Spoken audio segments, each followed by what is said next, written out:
കർത്താവിൻ്റെ പരിശുദ്ധമായ നാമം വാഴ്ത്തപ്പെടുമാറാകട്ടെ. ഈ സൂം പ്ലാറ്റ്ഫോമിൻ്റെ ദൈവവചന പഠന ക്ലാസ്സിനായി വന്നിരിക്കുന്ന കർത്താവിൻ്റെ വിലപ്പെട്ട ദാസന്മാർ, ദാസിമാർ, മാതാപിതാക്കൾ, സഹോദരന്മാർ, നിങ്ങളെല്ലാവരെയും യേശുക്രിസ്തുവിന്റെ നാമത്തിൽ ഹൃദയാംഗമായി സ്വാഗതം ചെയ്തുകൊള്ളുന്നു. തുടർന്ന് യൂട്യൂബിലൂടെ ദൈവവചനം പഠിക്കാൻ ആഗ്രഹിച്ചു വരുന്ന എല്ലാ മാന്യ പ്രിയപ്പെട്ടവരെയും യേശുക്രിസ്തുവിന്റെ നാമത്തിൽ അവരെയും ഹൃദയാംഗമായി സ്വാഗതം ചെയ്തുകൊള്ളുന്നു. നമ്മൾ എഹെസ്കേലിൻ്റെ പ്രവചനം 37 അധ്യായമാണ് നമ്മൾ പഠിച്ചുകൊണ്ടിരിക്കുന്നത്. 37 അധ്യായം വളരെ പ്രധാനപ്പെട്ട അധ്യായങ്ങളൊന്നാണ്. ദൈവം എഹെസ്കേലിനെ ദർശനത്തിലൂടെ ഉണങ്ങിക്കിടക്കുന്ന അസ്ഥിവഴികളെ ഒരു താഴ്വരയിലേക്ക് കൊണ്ടുപോകുന്നു. ചുറ്റുപാട് ഉണങ്ങിക്കിടക്കുന്ന അസ്ഥി കൂട്ടങ്ങളെ കാണിക്കുന്നു. പ്രവാചകനോട് ചോദിക്കുന്നു, ഈ അസ്ഥികൾ ജീവിക്കുമോ എന്ന് ചോദിക്കുമ്പോൾ സകലവും നീ അറിയുന്നു എന്ന് പറയുകയും ദൈവം പ്രവാചകനെ ഒരു ദൗത്യമേൽപ്പിക്കുകയാണ്. നീ ഇവയോട് ദൈവത്തിൻ്റെ വചനം പ്രസംഗിക്കണം. ദൈവം കൊടുത്തൊരു ദൗത്യമാണ്. ആ ദൗത്യം അതും പ്രകാരം പ്രവാചകൻ ദൈവത്തിൻ്റെ വചനം പ്രസംഗിക്കുന്നു. തന്നെ ഏൽപ്പിച്ച ആലോചനകൾ അസ്ഥികളെ നോക്കി പറയുകയാണ്. ഞാൻ ഇതിൻ്റെ ആരംഭത്തിൽ ഓർപ്പിച്ചതുപോലെ, കഴിഞ്ഞ ക്ലാസ്സിൽ ഓർപ്പിച്ചതുപോലെ, ഉണങ്ങിക്കിടക്കുന്ന അസ്ഥികളോട് പോയി പ്രസംഗിക്കുക എന്ന് പറഞ്ഞാൽ ഒരുവിധപ്പെട്ടവരാരും ചെയ്യുന്നതല്ല. എന്നാൽ ഇവിടെ നമുക്ക് കാണാൻ കഴിയുന്നത് ദൈവം എന്തു പറഞ്ഞുവോ അതുപോലെ അനുസരിക്കുന്ന, പ്രവർത്തിക്കുന്ന ഒരു പ്രവാചകനെയാണ് കാണാൻ കഴിയുന്നത്. അവിടെ ജീവിക്കുമോ അല്ലെങ്കിൽ മണ്ടത്തരമാകുമോ എന്ന് നോക്കാതെ തന്നെ ഏൽപ്പിച്ചത് താൻ ചെയ്യുന്നതായിട്ട് നമുക്ക് കാണാൻ കഴിയുന്നുണ്ട്. അപ്പോൾ ഒരു ദൈവ മക്കളെ സംബന്ധിച്ച് ദൈവം എന്തു പറയുന്നുവോ അത് ചോദ്യം ചെയ്യാതെ ചെയ്യുക എന്നുള്ളതാണ് ഏറ്റവും പ്രധാനപ്പെട്ട കാര്യം. നാം ചെയ്യേണ്ട കാര്യങ്ങൾ, നമ്മെ ഏൽപ്പിച്ച ദൗത്യങ്ങൾ നാം ചെയ്യുമ്പോൾ ദൈവം ചെയ്യേണ്ട കാര്യങ്ങൾ ദൈവം സമയാസമയം ചെയ്തുകൊള്ളും.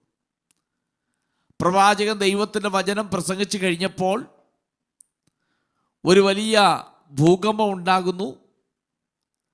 വലിയ ചലനങ്ങൾ സൃഷ്ടിക്കപ്പെടുന്നു. കൂടിക്കിടന്ന അസ്ഥികളെല്ലാം അങ്ങോട്ടും ഇങ്ങോട്ടും യോജിക്കുവാൻ തുടങ്ങുന്നു. മാംസപേശികൾ അതിനുണ്ടാകുന്നു. അതിന് നരമ്പുകൾ പിടിപ്പിക്കപ്പെടുന്നു. ത്വക്കുകളെല്ലാം കൊണ്ട് പൊതിയപ്പെട്ട് ഒരു മനുഷ്യരൂപമായി കിടക്കുന്നു. നോക്കണം, ഇവിടെ പ്രവാചകനല്ല പ്രവർത്തിച്ചത് ദൈവമാണ്. നമ്മുടെ ഉത്തരവാദിത്വം നമ്മളെ ഏൽപ്പിച്ച് ചെയ്യുക എന്നുള്ളതാണ്. നാം മനസ്സിലാക്കേണ്ട ഒരു വസ്തുത, ദൈവം നമ്മളോട് പറഞ്ഞിട്ട് നമ്മൾ ഒരു പ്രവർത്തനത്തിന് വേണ്ടി പോകുമ്പോൾ നമ്മളെ ഏൽപ്പിക്കും. നമ്മൾ പറയുക, നമ്മോടൊരു വിഷയത്തിന് പ്രാർത്ഥിക്കാൻ പറഞ്ഞാൽ നമ്മളത് പ്രാർത്ഥിക്കുക. അത് നടക്കുമോ നടക്കത്തില്ലയോ എന്നുള്ള ചിന്തകളൊക്കെ മാറ്റി വെച്ചിട്ട് ദൈവം നിന്നോട് പറയുകയാണ് അതിനോട് പ്രാർത്ഥിക്കണം എന്ന് പറയുകയാണെങ്കിൽ നീ അത് പ്രാർത്ഥിക്കുക. അതിനകത്ത് യുക്തിയും ബുദ്ധിയും ഒന്നും നോക്കാതെ നീ പ്രാർത്ഥിക്കുമ്പോൾ ദൈവം ചെയ്യേണ്ട കാര്യങ്ങൾ ദൈവം തമ്പുരാൻ ചെയ്തുകൊള്ളും. ഇവിടെ അങ്ങനെ തന്നെ പ്രവാചകൻ പ്രസംഗിച്ചു കഴിഞ്ഞപ്പോൾ ഒരു വലിയ മാറ്റം അവിടെ സംഭവിക്കുകയാണ്. അപ്പോൾ അതുകൊണ്ട് ദൈവത്തിൻ്റെ വചനത്തിന് വലിയ ശക്തി ഉണ്ട് എന്നൊരു യാഥാർത്ഥ്യം നമ്മൾ ആരംഭ ക്ലാസ്സുകളിൽ പഠിച്ചതാണ്. ദൈവിക പ്രവൃത്തി അവിടെ ആരംഭിച്ചു കഴിഞ്ഞു. അപ്പോൾ അത് കഴിഞ്ഞപ്പോൾ നമുക്ക് കാണാൻ കഴിയുന്നത് ശ്വാസം കിട്ടുവാൻ വേണ്ടി കാത്തിരിക്കുന്ന ഒരു വലിയ കൂട്ടം. ഉടനെ യഹോവയെ ദൈവം പറയുന്നു, നീ പ്രവചിച്ചു പറ, 4 ദിക്കിലുമുള്ള കാറ്റിനോട് പ്രവചിക്കുക, ഇതിന്മേൽ ശ്വാസത്തെ ഊതുക, എന്ന് പറയുന്നുണ്ട്. പ്രവാചകൻ പ്രവചിച്ചു, കാറ്റടിക്കുവാൻ തുടങ്ങി, ഈ ശവങ്ങളുടെ മേൽ ഊതി അതെല്ലാം ജീവനുള്ളവരായി സ്വന്തം കാലിൽ നിവർന്നു നിന്നു ഒരു വലിയ സൈന്യമായി തീർന്നു എന്ന് വായിക്കുന്നുണ്ട്. രണ്ടാമത്തെ എന്നെ ചിന്തിപ്പിച്ച ചിന്ത, എല്ലാം അസ്ഥികളെല്ലാം യോജിച്ച് നരമ്പ്, മാംസം, ത്വക്ക് എല്ലാം ഉണ്ട്. എന്നാൽ എഴുന്നേറ്റ് നിൽക്കണമെങ്കിൽ ദൈവത്തിന് ശ്വാസമുണ്ടെങ്കിൽ മാത്രമേ എഴുന്നേറ്റ് നിൽക്കാനൊക്കത്തുള്ളൂ. നമുക്കറിയാം, ആദമിനെ ദൈവം സൃഷ്ടിച്ചു. അവൻ്റെ മൂക്കിൽ ജീവശ്വാസം ഊതിയപ്പോഴാണ് അവൻ ജീവനുള്ളവനായി തീർന്നത്. ഇവിടെയെല്ലാം വചനത്താൽ ഉളവാക്കപ്പെട്ടു. എന്നാൽ എഴുന്നേറ്റ് നിൽക്കണമെങ്കിൽ ദൈവത്തിൻ്റെ ശ്വാസം ആ വ്യക്തിയിൽ വന്നെങ്കിലേ ഒക്കത്തുള്ളൂ. അപ്പം അതുകൊണ്ട് നാം മനസ്സിലാക്കേണ്ട വസ്തുത, ഒരു വ്യക്തിയെ അഥവാ ഒരു മനുഷ്യനെ വ്യക്തിത്വമുള്ളവനാക്കി തീർക്കുന്നത് ഒരിക്കലും അവൻ്റെ ബലിഷ്ഠമുള്ള അസ്ഥികളും ശോഭയുള്ള കണ്ണുകളും നിറങ്ങളും ഒന്നുമല്ല ഒരു മനുഷ്യനെ മനുഷ്യനാക്കി തീർക്കുന്നത്. ഒരു മനുഷ്യനെ മനുഷ്യനാക്കി തീർക്കുന്ന അവൻ്റെ ഉള്ളിൽ ദൈവത്തിൻ്റെ ശ്വാസം ചെന്നെങ്കിൽ മാത്രമേ അവനൊരു മനുഷ്യനായി നിവർന്നു നിൽക്കാൻ കഴിയത്തുള്ളൂ. അവനിൽ ശ്വാസമില്ലാത്ത കാലത്തോളം അവൻ ഒരിക്കലും എഴുന്നേറ്റ് നിൽക്കുവാനോ ഒന്നിനെ ചോദ്യം ചെയ്യുവാനോ അവന് മൂവ് ചെയ്യുവാനൊക്കത്തില്ല, ഇതൊന്ന് ചലിക്കാനൊക്കത്തില്ല. അതുകൊണ്ട് ദൈവത്തിൻ്റെ ശ്വാസം ആണ് ഒരു വ്യക്തിയെ മനുഷ്യനാക്കി തീർക്കുന്നത്. അല്ലാതെ അവൻ്റെ പഠിച്ച വിദ്യാഭ്യാസമോ അവൻ്റെ കുടുംബത്തിലെ പശ്ചാത്തലമോ അവൻ്റെ മണി സൗണ്ടോ അല്ലെങ്കിൽ അവൻ്റെ കൾച്ചറോ അവൻ്റെ ആയിരിക്കുന്നതൊന്നുമല്ല ഒരു വ്യക്തിയെ മനുഷ്യനാക്കി തീർക്കുന്നത്. ആ വ്യക്തിയിൽ പകർന്നിരിക്കുന്ന ശ്വാസം, ദൈവത്തിൻ്റെ ആത്മാവെന്ന് പറയുന്ന സ്പിരിറ്റ്, അതാണ് ആ മനുഷ്യനെ ഒരു വ്യക്തിയാക്കി മാറ്റിയിരിക്കുന്നത്.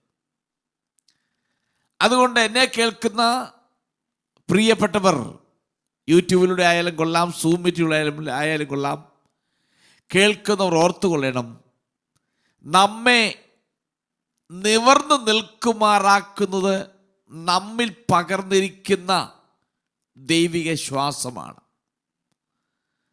ചില ആളുകളൊക്കെ അങ്ങോട്ടും ഇങ്ങോട്ടും പോർ വിളിച്ച് നടത്താറുണ്ട്. ചില ആളുകൾ വാഗ്വാദങ്ങൾ നടത്താറുണ്ട്. ചില ആളുകൾ ചില ഏരിയയിൽ ചെല്ലുമ്പോൾ ഞാൻ അവിടുത്തെ വലിയ ആളാണെന്ന് കാണിക്കുന്നൊക്കെ കാണുന്നുണ്ട്. പക്ഷെ ഒരു യാഥാർത്ഥ്യം ഓർക്കണം, ദൈവം തന്നിരിക്കുന്ന ശ്വാസമാണ് നിന്നെ നേരെ നിർത്തിയിരിക്കുന്നത്. ആ ശ്വാസമില്ല എങ്കിൽ എത്ര അടി ഹൈറ്റ് ഉണ്ടെങ്കിലും എത്ര ബലവാനായാലും അവന് തന്നെത്താൻ കഴിയത്തില്ല. അതുകൊണ്ടാണ് വചനം പറയുന്നത്, നെഗളിക്കാതെ ഭയപ്പെടുക. അവിടെ ദൈവം നമുക്ക് തരുന്നതായ ഓരോ നിമിഷവും നമ്മൾ നേരെ നിൽക്കാനുള്ള കാരണം ദൈവത്തിന് ശ്വാസം നമ്മളുള്ളത് കൊണ്ടാണ്. അതുകൊണ്ട് നമ്മൾ അതുകൊണ്ട് ദൈവത്തിന് നന്ദിയുള്ളവരായിട്ടായിരിക്കണം. നമുക്ക് ലഭിക്കുന്ന ഓരോ നിമിഷവും ദൈവത്തിൻ്റെ ദാനങ്ങളാണ് എന്ന് ഒരു ചിന്ത നമ്മുടെ ഹൃദയത്തിനകത്തുണ്ടാക്കണം. ഈ രണ്ട് കാര്യങ്ങളാണ് എനിക്ക് ഭാഗത്തുനിന്ന് ഇപ്പോൾ പറയുവാനുള്ളത്. അതുകൊണ്ട് ആ വ്യക്തിയെ മനുഷ്യനാക്കി തീർക്കുന്നത്, എഴുന്നേറ്റ് നിൽക്കുമാറാക്കാൻ കഴിയുന്നത് അവനിലേക്ക് പകർന്ന ദൈവിക ശ്വാസമാണ് അവനെ ജീവനുള്ളതാക്കി മാറ്റിയത്. മറ്റൊന്ന്, ഈ അസ്ഥികളെ ദൈവം ജീവിപ്പിച്ചു. അവരുടെ മേൽ ദൈവത്തിൻ്റെ കാറ്റടിച്ചപ്പോൾ നമ്മുടെ ചുറ്റുപാടുകളിലേക്ക് നോക്കുമ്പോൾ, നാം പാർക്കുന്ന രാജ്യമായാലും കൊള്ളാം, പട്ടണമായാലും കൊള്ളാം, വില്ലേജ് ആയാലും കൊള്ളാം, ഇന്നത്തെ കാലഘട്ടത്തിലേക്ക് നമ്മൾ നമ്മുടെ കണ്ണൊന്ന് ഉയർത്തി നോക്കുമ്പോൾ ജനമെല്ലാം പാപത്തിൽ മരിച്ചു കിടക്കുന്നതായി തോന്നുന്നുണ്ട്. സാധാരണ ആളുകൾ പറയാറുണ്ട് പാപത്തെ പച്ചവെള്ളം പോലെ കുടിക്കുന്നുവെന്ന്. ഞാൻ നോക്കുമ്പോൾ ഈ കാലഘട്ടം അതൊരു പറഞ്ഞ് വളരെ അർത്ഥവത്തായ ഒരു പദപ്രയോഗമാണ്, പച്ചവെള്ളം പോലെ കുടിക്കുക. ചെയ്യുന്ന തെറ്റാണെന്ന് ബോധ്യം വന്നിട്ടും ആ തെറ്റുകളെ തിരുത്താതെ ആ തെറ്റ് തന്നെ ആവർത്തിക്കുകയും ആ തെറ്റിൽ തന്നെ വീണ് കിടക്കുകയും ചെയ്യുന്നൊരു തലമുറയാണ് നമുക്ക് ഈ കാലഘട്ടത്തിൽ കാണാൻ കഴിയുന്നത്. അവരാ പാപത്തിൽ മരിച്ചു കിടക്കുക. അവർ മൃഗതുല്യമാകുന്നൊരു ജീവിതം നയിച്ചുകൊണ്ടിരിക്കുക. ചില മൃഗങ്ങൾ കണ്ടില്ലേ, ചെടിയിൽ കിടന്നാൽ ചെടിക്കകത്ത് കിടന്നുരുളും. അതിനറിയത്തില്ല അതെൻ്റെ ശരീരത്തിൽ പറ്റിയ ചേറാണെന്നോ ചെടിയാണെന്നോ അതറിയത്തില്ല. അപ്പൊ അവർക്കറിയാൻ വയ്യാത്ത നിലയിൽ അവരെ പാപത്തിൽ കിടന്ന് മുഴുകി അതിൻ്റെ അകത്തങ്ങ് കിടക്കുകയാണ്. എന്ന് പറഞ്ഞാൽ വചനപ്രകാരം പറയുകയാണെങ്കിൽ അത് ചത്തു കിടക്കുക.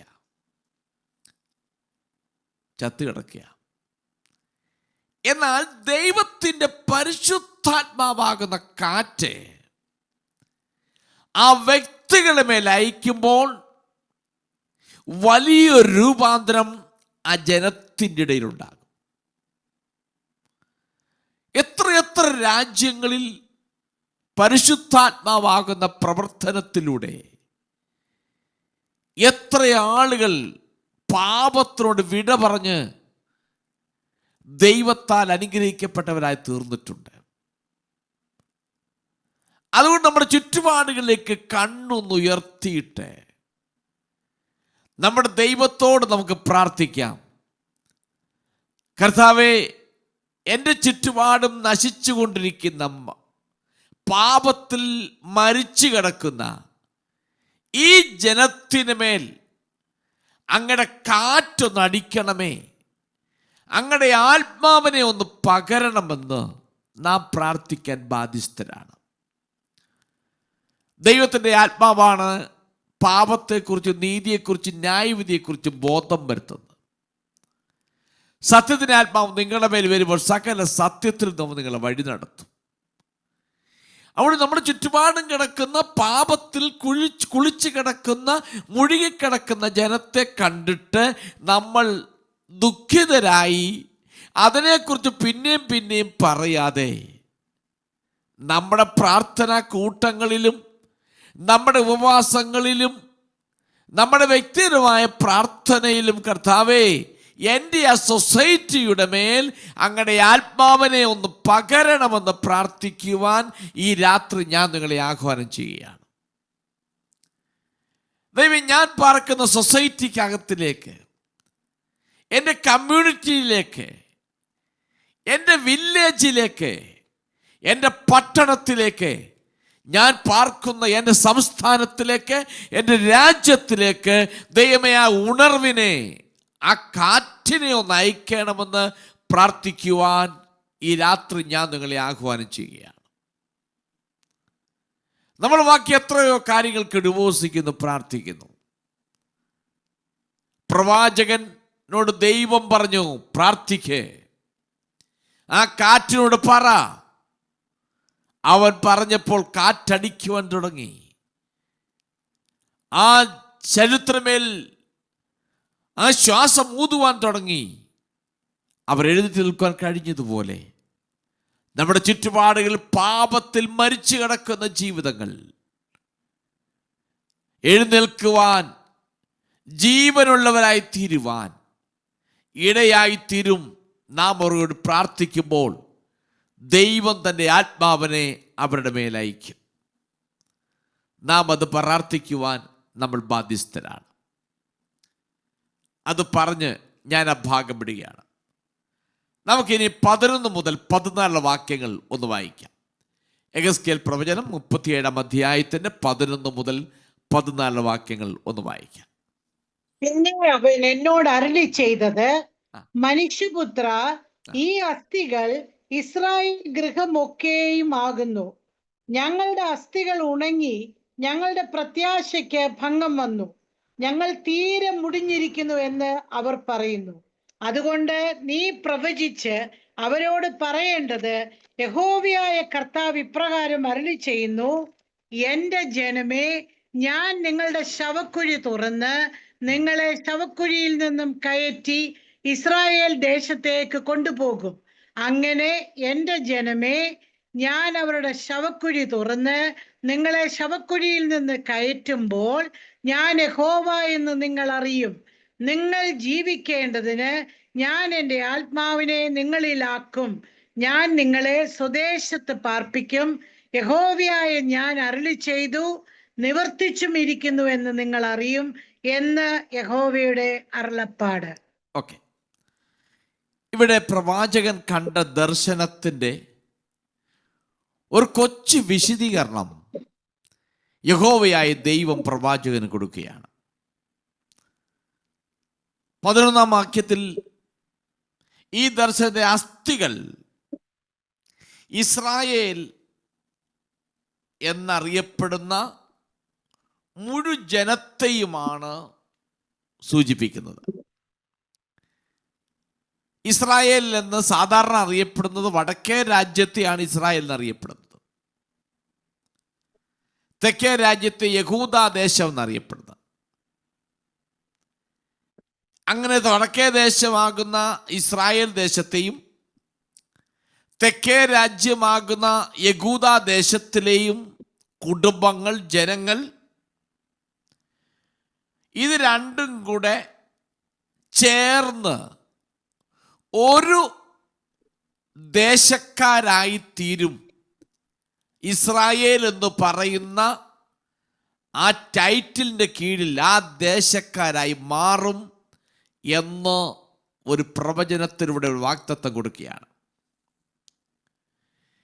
ഈ രണ്ട് രാജ്യങ്ങളും രണ്ടായിട്ടല്ല നിൽക്കാൻ പോകുന്നത്.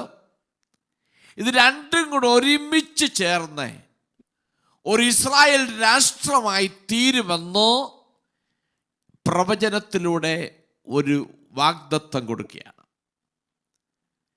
ഈ ഭാഗം പ്രവചിക്കുമ്പോൾ വടക്കേ രാജ്യം പൂർണ്ണമായി തകർന്നുപോയി. BC 722 തകർന്നുപോയി.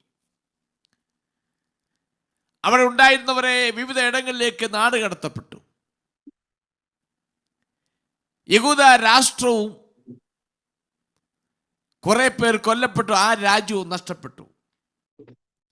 ഇതിൻ്റെ ഇടയിലാണ് പറയുന്നത്, ഇത് രണ്ടും കൂടെ ചേർന്ന് ഒരു രാഷ്ട്രമായി തീരും എന്ന് ദൈവം അവർക്ക് വാഗ്ദത്തം കൊടുക്കുകയാണ്. ഞാൻ ആ ഭാഗത്തിന് വിശദീകരണം ഞാൻ കുറെ കഴിയുമ്പോൾ പറഞ്ഞു തരാം. അവർ ഉണങ്ങിയ അസ്ഥികൾ പോലെയാണ് എന്ന് അവർ തന്നെ പറയുകയാണ്. അതാണ് അമ്മ 11 അവസാന ഭാഗം പറയുന്നുണ്ട്. ഞങ്ങളുടെ അസ്ഥികൾ ഉണങ്ങി, ഞങ്ങളുടെ പ്രത്യാശയ്ക്ക് ഭംഗം വന്നു, ഞങ്ങൾ തീരെ മുടിഞ്ഞിരിക്കുന്നു എന്ന് പറയുന്നു. നോക്കണം, അവർ അവരെ തന്നെ അവരവസ്ഥയെക്കുറിച്ച് പറയുകയാണ്. ഞങ്ങൾ ഉണങ്ങിയ അസ്ഥികളെ പോലെയായി, ഞങ്ങൾ മുടിഞ്ഞുപോയി, ഞങ്ങളുടെ പ്രത്യാശ മുഴുവൻ നഷ്ടപ്പെട്ടു.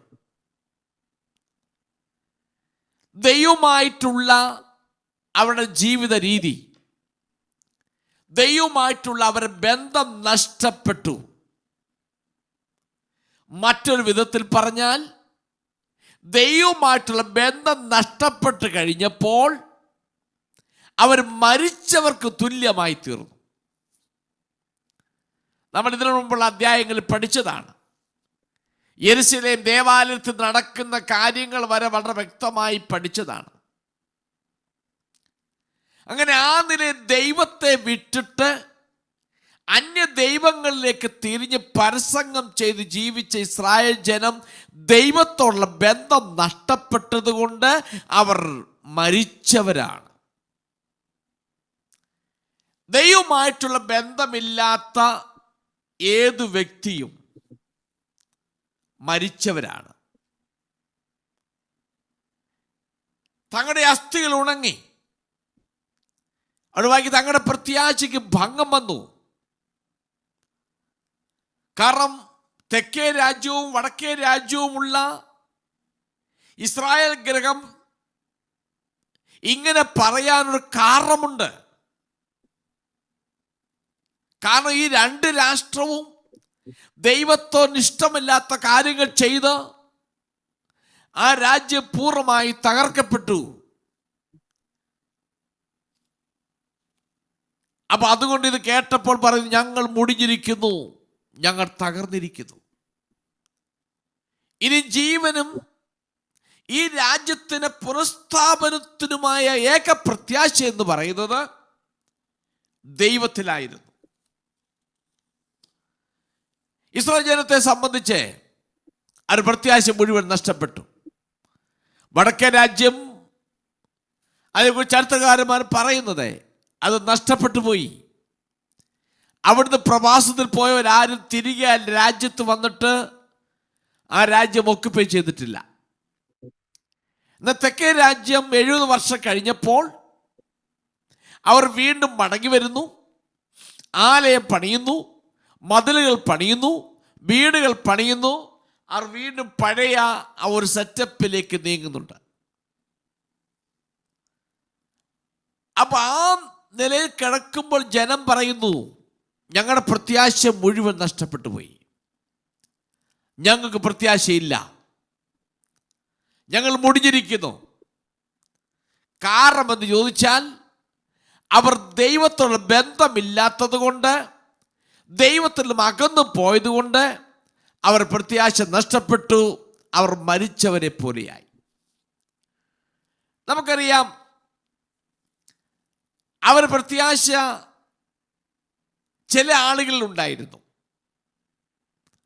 പ്രത്യാശ ഉള്ളത് കൊണ്ടാണ് ദാനിയേലും മറ്റും പ്രാർത്ഥിക്കാൻ നേരത്ത് യെരുശലേമിന് നേരെയുള്ള കിളിവാതിൽ തുറന്നിട്ടിട്ട് യെരുശലേമിനെ നോക്കി പ്രാർത്ഥിക്കുമായിരുന്നു എന്നാണ് പറയുന്നത്. കാരണം അവൻ കേട്ട ഒരു പ്രവചനമുണ്ട്. യെരമ്യാ പ്രവാചകൻ മുഖാന്തരം കിട്ടിയ പ്രവചനത്തിന്റെ അടിസ്ഥാനത്തിൽ ഒരു പുനഃസ്ഥാപനത്തിന് വേണ്ടി അവൻ പ്രാർത്ഥിച്ചുകൊണ്ടിരുന്നു. യഹൂദന്മാർ ചിഹ്നിച്ചിതിന് പോയ സ്ഥാനങ്ങളിലെല്ലാം 7 കുടുംബങ്ങൾ കൂടുന്നിടത്തെ അവർ സിനഗോഗുകൾ പണിയുമായിരുന്നു. ആ സിനഗോഗിന്റെ ദർശനം ഏത് രാജ്യത്ത് പോയാലും അവർ വെച്ചിരുന്നത് യെരുശലേമിനെ അഭിമുഖമായിട്ടാണ് ദർശനം വെച്ചിരുന്നത്. അവർ വിശ്വസിക്കുന്നത് ഇങ്ങനെയായിരുന്നു, ഞങ്ങൾ ഇന്നലെ നാളെ പോകും എന്നൊരു ചിന്താഗതി അവരുടെ ഹൃദയത്തിനകത്തൊക്കെ ഉണ്ടായിരുന്നു. എന്നാൽ ഈ ഭാഗം പഠിച്ചു വരുമ്പോൾ പ്രത്യാശ മുഴുവൻ നഷ്ടപ്പെട്ട ഒരു സമൂഹത്തെയാണ് കാണാൻ കഴിയുന്നത്. തങ്ങൾക്ക് ഒരു പ്രത്യാശയും ഇല്ലെന്ന് അവർ പറയുന്നു. ദൈവത്തിൽ നിന്നും അകന്നുപോയ ആളുകളെ സംബന്ധിച്ച് അവർക്കൊരു പ്രത്യാശയും ഉണ്ടാകുകയില്ല. ദാനിയേലും മറ്റും ദൈവത്തോട് ചേർന്ന് വസിച്ചത് കൊണ്ടാണ് ദാനിയേലിന്റെ ഹൃദയത്തിനകത്ത് പ്രത്യാശ ഉണ്ടായിരുന്നു. എന്നാൽ പ്രത്യാശയില്ലാത്ത വലിയൊരു സമൂഹം പ്രവാസത്തിനകത്ത് കഴിഞ്ഞിരുന്നു. ഈ വടക്കേ രാജ്യത്തു നിന്ന് പോയത് ആരുടെ ഹൃദയത്തിനകത്ത് പ്രത്യാശയില്ലാത്തവരായി മാറി. ദൈവത്തെ അനുസരിക്കുവാൻ 2 രാജ്യവും വിസമ്മതിച്ചു. അവർക്ക് ദൈവത്തിൽ നിന്നൊന്നും പ്രതീക്ഷിക്കുവാൻ കഴിഞ്ഞില്ല. എന്നാൽ ഇസ്രായേൽ വീണ്ടും ഒരു രാഷ്ട്രമാകുമെന്ന് അവർക്ക് ഒട്ടും പ്രതീക്ഷിക്കുവാൻ കഴിഞ്ഞില്ല. വളരെ നിരാശകരമാകുന്ന സാഹചര്യത്തിൽ കഴിയുന്ന ആളുകൾക്ക് യഥാർത്ഥമാകുന്ന പ്രത്യാശ നൽകുവാൻ ദൈവത്തിന് മാത്രമേ കഴിയത്തുള്ളൂ. ലോകപ്രകാരമുള്ള ആർക്കും ആ പ്രത്യാശ നൽകുവാൻ കഴിയത്തില്ല. ദൈവത്തിന് മാത്രമേ പ്രത്യാശ നൽകുവാൻ കഴിയത്തുള്ളൂ. ദൈവത്തിന് പ്രത്യാശയില്ലാത്തവർ, ദൈവമായിട്ട് ബന്ധമില്ലാത്തവർ ചത്തവർക്ക് തുല്യമാണ്, മരിച്ചവർക്ക് തുല്യമാണ്. അവർക്കൊരു പ്രത്യാശയുമില്ല. ഇവിടെ യഹോവയായ ദൈവം വാഗ്ദത്തം കൊടുക്കുന്നു, നിങ്ങൾ വീണ്ടും ഒന്നായി തീരും എന്ന് അവർ പറയുന്നു, ഞങ്ങൾക്ക് പ്രത്യാശയില്ല, ഞങ്ങൾ നശിച്ചിരിക്കുന്നു. സ്വയം തങ്ങളുടെ അവസ്ഥയെക്കുറിച്ച് ഓർത്ത് വിലപിക്കുന്നൊരു കൂട്ടം, തങ്ങളുടെ തകർച്ചയെ മുമ്പിൽ കണ്ടുകൊണ്ട് നിൽക്കുന്നൊരു കൂട്ടം. ഇന്ന് രാത്രിക്കാലം ഇതിനകത്തു നിന്ന് ഒരു ആലോചന ഞാൻ പറയട്ടെ. ദൈവത്തോട് ബന്ധമില്ലാത്ത ഏത് വ്യക്തിയും മരിച്ച വ്യക്തിയാണ്. അവനൊരു പ്രത്യാശയും കാണത്തില്ല. ലോകപ്രകാരമുള്ള പ്രത്യാശ കാണും. ലോകപ്രകാരമുള്ള പ്രത്യാശ എന്ന് പറയുമ്പോൾ അവന് പഠിക്കണം, വലുതാകണം, എങ്ങനെയും പണം സമ്പാദിക്കണം, ജീവിക്കണം, ലക്ഷ്യൂറിയസ് ലൈഫ് നടത്തണം. ഇത് മാത്രം, ഇതുകൊണ്ട് അവൻ്റെ പ്രത്യാശ തീർന്നു. അതിൻ്റെ അപ്പുറത്തേക്കൊന്നില്ല. ലോകമനുഷ്യൻ്റെ പ്രത്യാശ ഇതാണ്. ലോകമനുഷ്യൻ എന്താഗ്രഹിക്കുന്നു അത് നേടിയെടുക്കുന്നതാണ് അവൻ്റെ പ്രത്യാശ. ആ പ്രത്യാശകളെല്ലാം ഈ ലോകത്തിൽ ആരംഭിച്ച് ഈ ലോകം കൊണ്ട് അവസാനിക്കുന്നതാണ്. ആ പ്രത്യാശ ഇല്ലാത്തത് കൊണ്ടാണ് ആളുകൾ നിസ്സാര കാര്യങ്ങളുടെ മുമ്പിൽ തങ്ങളുടെ ജീവിതം തല്ലി തകർക്കുന്നതായി നമുക്ക് കാണാൻ കഴിയുന്നുണ്ട്. ഒന്നിനും കുറവുകൾ കാണത്തില്ല. ജീവിക്കാനുള്ള എല്ലാം ഉണ്ട്. പക്ഷെങ്കിൽ അവൾ ദൈവത്തിൽ പ്രത്യാശയില്ലാത്തത് കൊണ്ട് തങ്ങളുടെ ജീവിതം തല്ലി തകർക്കുന്നതായി കാണുവാൻ കഴിയുന്നുണ്ട്. എന്നാൽ ഇന്ന് രാത്രിയിൽ ഈ വചനത്തിലൂടെ വിളിച്ചു പറയട്ടെ, നിനക്ക് ദൈവവുമായിട്ട് അഭേദ്യമാകുന്നൊരു ബന്ധമുണ്ടെങ്കിൽ ദൈവം നൽകുന്ന പ്രത്യാശ ഈ ലോകം കൊണ്ട് അവസാനിക്കുന്നല്ല, നിത്യതയോളം നിലനിൽക്കുന്ന പ്രത്യാശയാണ് ദൈവം തൻ്റെ ജനത്തിന് പകരുന്ന പ്രത്യാശ. ഈ ലോകം കൊണ്ട് അവസാനിക്കുന്ന പ്രത്യാശയല്ല, നിത്യതയോളം നിലനിൽക്കുന്ന പ്രത്യാശ. അത് ദൈവം ഇതിൻ്റെ ഹൃദയത്തിനകത്തുണ്ടാകും. അവൻ്റെ ജീവിതത്തിൽ അനർത്ഥങ്ങളും തകർച്ചകളും ശൂന്യതകളും പ്രതിസന്ധികളൊക്കെ വരുമ്പോഴും അവരുടെ ഹൃദയത്തിനകത്തൊരു പ്രത്യാശയുണ്ട്. ഞാൻ ജീവിപ്പിക്കപ്പെടും, ഇന്നലെ നാളെ ഞാൻ ജീവിക്കും എന്നൊരു പ്രത്യാശ ഒരു ദൈവത്തിൻ്റെ ഹൃദയത്തിനകത്തുണ്ട്. അതുകൊണ്ട് ഭക്തനായ യോബ് തൻ്റെ സകലവും നഷ്ടപ്പെട്ട്, തൻ്റെ കൂടെ ഭാര്യ പോലും തന്നെ ശപിച്ചിട്ട് ഇട്ടെറിഞ്ഞിട്ട് പോയപ്പോൾ, തന്നെ സഹായിപ്പാൻ വന്ന, തനിക്ക് സപ്പോർട്ട് നൽകാൻ വന്ന സഹോദരന്മാർ പോലും തനിക്കെതിരെ വിമർശിച്ചപ്പോൾ യോബിന് ഹൃദയത്തിനകത്ത് ഒരിക്കലും വിട്ടുപോകാത്തൊരു പ്രത്യാശയുണ്ട്. ആ പ്രത്യാശ ഇങ്ങനെ വിളിച്ചു പറഞ്ഞു, ഒടുവിൽ ഞാൻ പാറമേൽ നിൽക്കും. ദേഹരഹിതനായിട്ടല്ല, ദേഹസഹിതനായിട്ട്, അന്യന്റെ കണ്ണായിട്ടല്ല, എൻ്റെ സ്വന്തം കണ്ണുകൊണ്ട് ഞാൻ അവനെ കാണും എന്ന് പറയുന്നൊരു പ്രത്യാശ ഒരു ദൈവം ഇതിലെ ഹൃദയത്തിനകത്തുണ്ട്. അതുകൊണ്ടാണ് യോബിന്റെ ഹൃദയത്തിനകത്ത് ആ പ്രത്യാശ ഉണ്ടായിരുന്നത്. ലോകപ്രകാരം മനുഷ്യനായിരുന്നെങ്കിൽ യോബിനെ സംബന്ധിച്ച് ആ സകലം നഷ്ടപ്പെട്ടതോടുകൂടി അവന് പ്രത്യാശ അവിടെ കൊണ്ട് തീരുമായിരുന്നു. സകലം നഷ്ടപ്പെട്ടപ്പോഴും അവൻ പറഞ്ഞൊരു പദപ്രയോഗമുണ്ട്, ദൈവം തന്നു, ദൈവം എടുത്തു, അവൻ്റെ നാമം വാഴ്ത്തപ്പെടുമാറാകട്ടെ എന്ന് വിളിച്ചു പറയാനുള്ള കാരണം അവൻ്റെ ഹൃദയത്തിനകത്തൊരു പ്രത്യാശയുണ്ട്. അതുകൊണ്ട് എന്നെ കേൾക്കുന്ന ദൈവജനത്തോട് ഞാൻ പറയട്ടെ, യോബിന്റെ ജീവിതത്തിൽ തകർച്ചകൾ വന്നു, നിരാശ ഏർപ്പെടുന്ന അനുഭവങ്ങൾ വന്നു, നഷ്ടങ്ങൾ വന്നു, ആ ഒരു ഒറ്റപ്പെടുന്ന അനുഭവങ്ങളൊക്കെ വന്നു. അപ്പോഴൊക്കെ പറയാം, എൻ്റെ ജാമ്യക്കാരൻ ഉയരത്തിൽ ജീവിച്ചിരിപ്പുണ്ട്, എൻ്റെ ജാമ്യക്കാരൻ ഉയരത്തിൽ ജീവിച്ചിരിപ്പുണ്ട്, ഞാൻ അവനെ കാണും. ദേഹമില്ലാത്തവനായിട്ടല്ല, ദേഹമുള്ളവനായി തന്നെ, മറ്റുള്ളവൻ്റെ കണ്ണുകൊണ്ടല്ല, എൻ്റെ സ്വന്തം കണ്ണുകൊണ്ട് ഞാൻ അവനെ കാണും എന്നൊരു പ്രത്യാശ ഹൃദയത്തിനകത്തുണ്ടായിരുന്നു.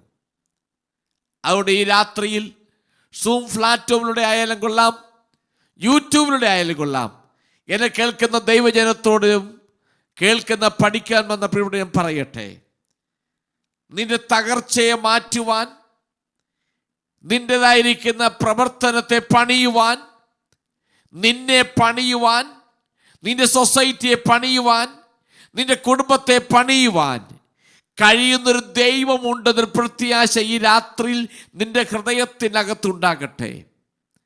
ദൈവത്തോട് അഭേദ്യമായ ബന്ധമുണ്ട് എങ്കിൽ ഇതിനൊന്നും നിന്നെ തകർക്കുവാൻ കഴിയത്തില്ല. നിന്റെ പ്രത്യാശ വർദ്ധിച്ചു കൊണ്ടേയിരിക്കും. അതുകൊണ്ട് ഈ ലോകം കൊണ്ട് അവസാനിക്കുന്നതല്ല ദൈവത്തിൻ്റെ പ്രത്യാശ, അത് നിത്യതയോളം നിലനിൽക്കുന്ന പ്രത്യാശയാണ്. അതുകൊണ്ട് ജീവിതത്തിലുണ്ടാകുന്ന ചെറിയ ചെറിയ അനുഭവങ്ങളുടെയും നഷ്ടങ്ങളുടെയും പ്രതിസന്ധിയിലൂടെയും ഒക്കെ കടന്നു പോകുമ്പോഴും പ്രത്യാശ നിലനിൽക്കണമെങ്കിൽ നിനക്ക് ദൈവമായിട്ട് ഒരു നല്ല ബന്ധമുണ്ടായിരിക്കണം. ആ ബന്ധത്തിലേക്ക് ഈ രാത്രിയിൽ ഞാൻ നിന്നെ ആഹ്വാനം ചെയ്യുകയാണ്. ഇതുവരെ നിനക്ക് ദൈവമായിട്ട് ആ ഒരു ബന്ധമില്ല എങ്കിൽ നീ ഒരു നാമധേയ ക്രൈസ്തവനായിരിക്കാം, നീ ഒരു നാമധേയ വിശ്വാസിയായിരിക്കാം, നീ നാമധേയമായി ചർച്ചിൽ പോകുന്ന വ്യക്തിയായിരിക്കാം. എന്നാൽ നിന്റെ ജീവിതത്തിൽ പ്രത്യാശ വരണമെങ്കിൽ, ദൈവമായിട്ട് അഭേദ്യ ബന്ധമുണ്ട് എങ്കിൽ നിന്റെ ഹൃദയത്തിനകത്ത് പ്രത്യാശ ഉണ്ടാകും, നിനക്ക് നിലനിൽക്കാൻ കഴിയും എന്ന് നമുക്ക് മനസ്സിലാക്കാൻ കഴിയുന്നുണ്ട്. നമ്മൾ തുടർന്ന് ഈ വേദഭാഗം പഠിക്കുമ്പോൾ ഇവിടെ യഹോവയായ ദൈവം പറയുന്ന ഒന്ന് രണ്ട് കാര്യങ്ങൾ കൂടി പറഞ്ഞ് ഈ രാത്രിയിൽ ഈ ഭാഗം നിർത്താൻ ഞാൻ താല്പര്യപ്പെടുന്നു. അതിന്റെ 12-ാമത്തെ വാക്യം ഒന്ന് വായിച്ചേ. അതുകൊണ്ട് നീ പ്രവചിച്ച് അവരോട് പറയേണ്ടത്, യഹോവയായ കർത്താവ് ഇപ്രകാരം അരുളി ചെയ്യുന്നു, എന്റെ ജനമേ, ഞാൻ നിങ്ങളുടെ ശവക്കുഴി തുറന്ന് നിങ്ങളെ ശവക്കുഴിയിൽ നിന്ന് കയറ്റി ഇസ്രായേൽ ദേശത്തേക്ക് കൊണ്ടുപോകും. അങ്ങനെ എന്റെ ജനമേ, ഞാൻ നിങ്ങളുടെ ശവക്കുഴി തുറന്ന് നിങ്ങളെ ശവക്കുഴിയിൽ നിന്ന് കയറ്റുമ്പോൾ ഞാൻ യഹോവ എന്ന് നിങ്ങൾ അറിയും.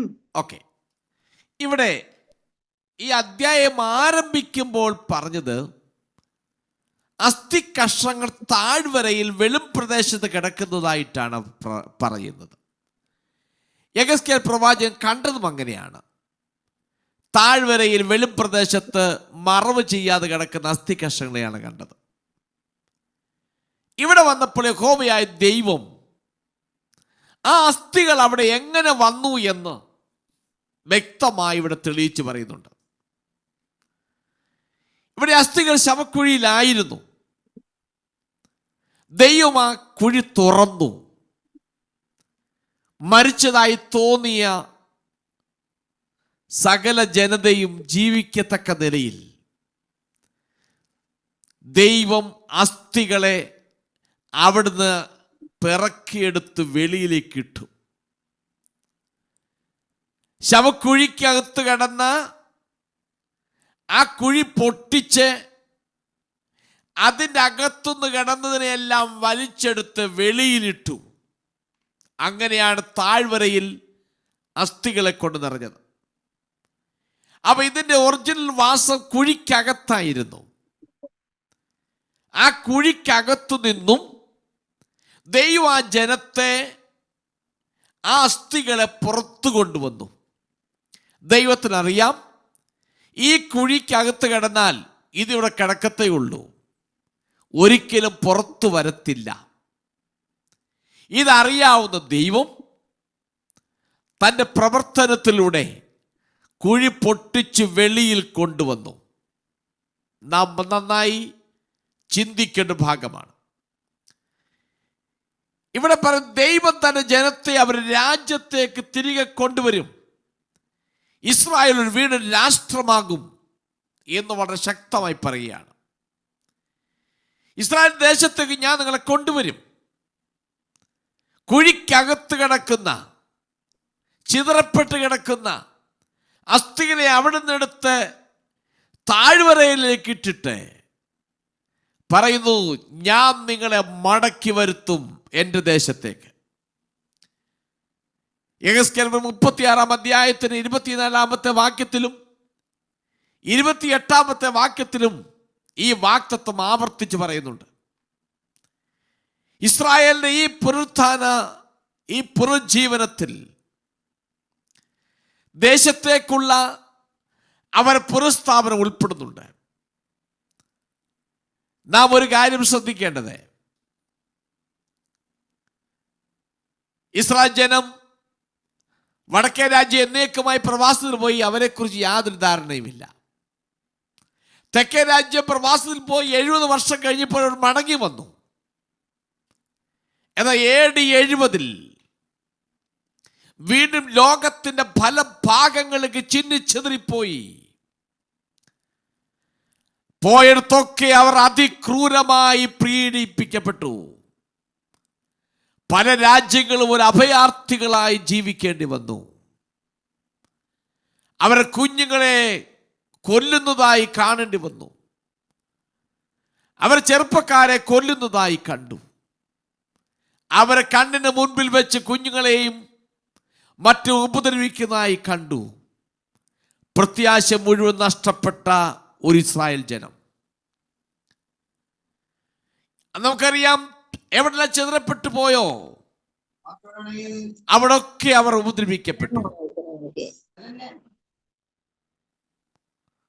അവിടൊക്കെ അവർ ഉപദ്രവിക്കപ്പെട്ടു. ഹിറ്റ്ലറെ പോലെയുള്ള ആളുകൾ ഈ പാവങ്ങളെ കൊന്നു മുടിച്ചു നശിപ്പിച്ചു. ഇസ്രായേൽ എന്ന് പറയുന്ന രാഷ്ട്രം പോലും ഇല്ലാത്ത നിലയിലേക്ക് മാറ്റിമറിഞ്ഞു. AD 70 ചിതറപ്പെട്ടു പോയ ഇസ്രായേൽ ജനത്തിന്റെ പ്രത്യാശ മുഴുവൻ നഷ്ടപ്പെട്ടു. ഈ പറയുന്ന പ്രവചനം ഇതുവരെ പൂർണ്ണമായി നിവർത്തിക്കപ്പെട്ടിട്ടില്ല. ഇത് ഭാഗികമായി മാത്രമേ നിവർത്തിക്കപ്പെട്ടിട്ടുള്ളൂ. ഇതിന്റെ 1-ാം ഭാഗം നിവർത്തിക്കപ്പെട്ടു, ഒരു ഘട്ടമായി നിവർത്തിക്കപ്പെട്ടു. AD 70 വർഷം കഴിഞ്ഞപ്പോൾ അവർ മടങ്ങി വന്നു. അവർ ഇസ്രായേൽ രാഷ്ട്രം സ്ഥാപിക്കപ്പെട്ടു. വീണ്ടും AD 70 നഷ്ടപ്പെട്ടു, തകർന്നു, ലോകത്തെ മുഴുവൻ ചിതറിപ്പോയി. നമുക്കറിയാം, AD 70 ചിതറപ്പെട്ടു പോയ ഇസ്രായേൽ ജനം, രാജ്യമില്ല, രാജാവില്ല, ജനമില്ല, തങ്ങളുടെ ട്രൈബ്, ഗോത്രവേദം അറിയാത്തവരായി ലോകത്തിന്റെ പല ഭാഗങ്ങളിൽ ചിന്നിച്ചെതിറിപ്പോയി തകർത്തപ്പെട്ടവരായി തീർന്നു. ഇനി അവർ ഒരിക്കലും മുൻപോട്ട് വരത്തില്ല. ശവക്കുഴിക്കകത്ത് എന്നേക്കുമായി പോയി ഇനി അതിൻ്റെ അകത്തു നിന്നും ഇസ്രായേൽ ഉയർത്തെടുത്ത് വരത്തില്ല എന്ന് ലോകം വിധി എഴുതി. ലോക സാമ്രാജ്യങ്ങൾ വിധി എഴുതി.